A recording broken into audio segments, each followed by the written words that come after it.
Hi there, it's Sim here from Heirloom Naturally. We grow heirloom vegetables in the field, chemical free, right here in Mansfield, Victoria. I've decided to do a series of videos on some of the vegetables that we grow. I tend to get a lot of questions about how to cook them, how to store them, because I guess our vegetables are a little bit different to what you would normally see in the supermarket. So I'm hoping through this series of videos that you'll not only learn new information about how to store them and cook them, but get some of my passion that I have for heirloom vegetables and to recognise that not everything is meant to be one colour, one variety. Variety is the spice of life, as they say. So I've decided to kick it off with one of my favourite vegetables, which is the beetroot. Now, we're all very much trained to recognise this particular one, which is a purple variety. Of course, the ones in the supermarket are hybrids, and they're developed specifically to have thicker skin, to be easily transported, and to have very long shelf or storage life. Whereas heirloom varieties are developed specifically, are kept specifically for their flavour, for their texture, and for their their deliciousness. So they tend to have thinner skins and tend to have a shorter shelf life, although given that Heirloom Naturally vegetables are harvested specifically for your order, that's probably debatable in our case.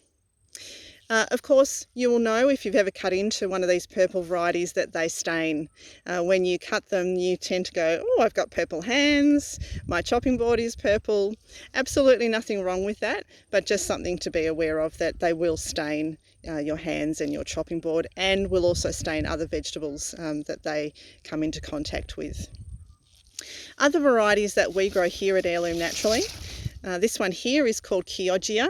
It's an Italian heirloom, and when you cut into the centre of this, it has red or pink and white concentric circles through the inside of it. When it's sliced thinly into salads or even grated into any particular dish that you might have, it gives a lovely, lovely colour, a vibrancy to it, and just something really different and out of the box. The other variety that we also grow is golden, and obviously it has orange or a yellowy colour on the inside. Both Chioggia and the golden beetroot aren't as earthy in their flavour as the purple variety is, so children often like these a little bit more than the purple variety, so something that's worthwhile having a go at. Neither Chioggia nor golden stain either, so that's a really good tip if you don't want your other vegetables or your hands stained in the process.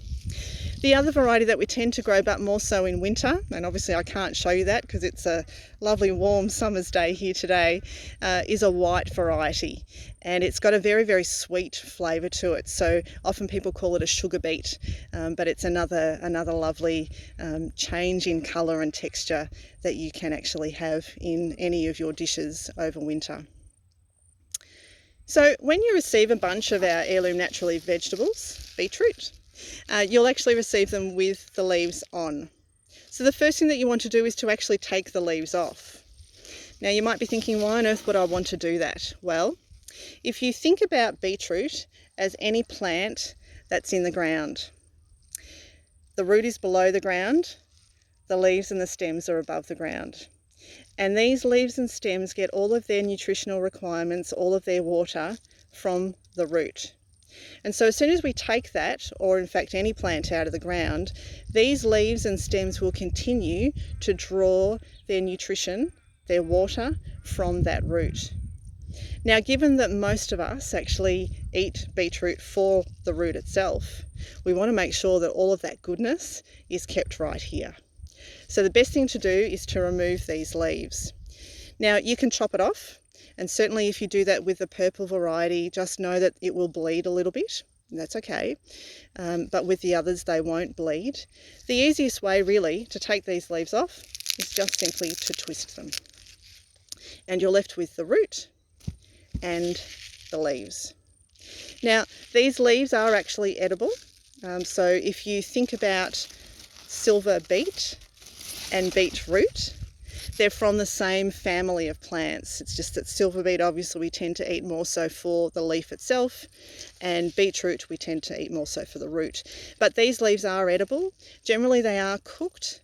Smaller leaves can certainly be added to salads, but otherwise they do need to be cooked. If you roast these, and you like kale chips roasted, you'll love them. So the leaves will go very much like a crunchy kale chip, and the stems will still have a little bit of raw bite to them. So the stems do take longer to cook, obviously, than the leaves, so just be aware of that. But it is a lovely, delicious addition to any roast that you might be having.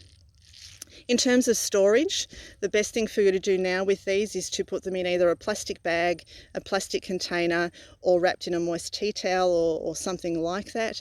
Make sure that you keep the moisture in those containers or tea towels, because it will keep the moisture within your gorgeous vegetables as well. So finally, in terms of cooking these varieties, what do you do with them? Well, there are lots of different things that you can do with beetroot. I'm going to cover a couple of them here today. First thing, please don't peel these. You don't need to peel them. These are gorgeous bundles of deliciousness and goodness. They don't need to be peeled because they're not grown with chemicals.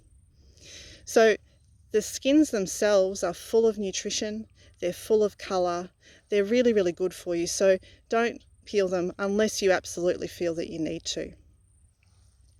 If you are going to roast them, leave this tail on.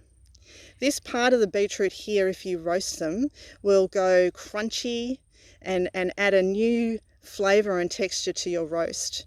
So leave that on, try it and see what you think. I think that you'll be a convert. But my final way of using beetroot, in fact my favourite way, is actually to grate it and put it onto burgers. Grated raw, oh gosh, so yum. If you've ever had the tin variety on a burger, yeah, it's okay, it's ho-hum, it'll do the job. But grate this little thing and put it into your burger on top of the patty. It will just give a lovely raw, fresh, nutrient-dense kick to your burger. So give it a try. You'll never ever go back to the tin variety. Okay, that's it from me. I hope that you've learned something new today. I hope that you'll get out there and either grow your own or, more importantly, buy your beetroot from us here at Heirloom Naturally Vegetables. Thank you.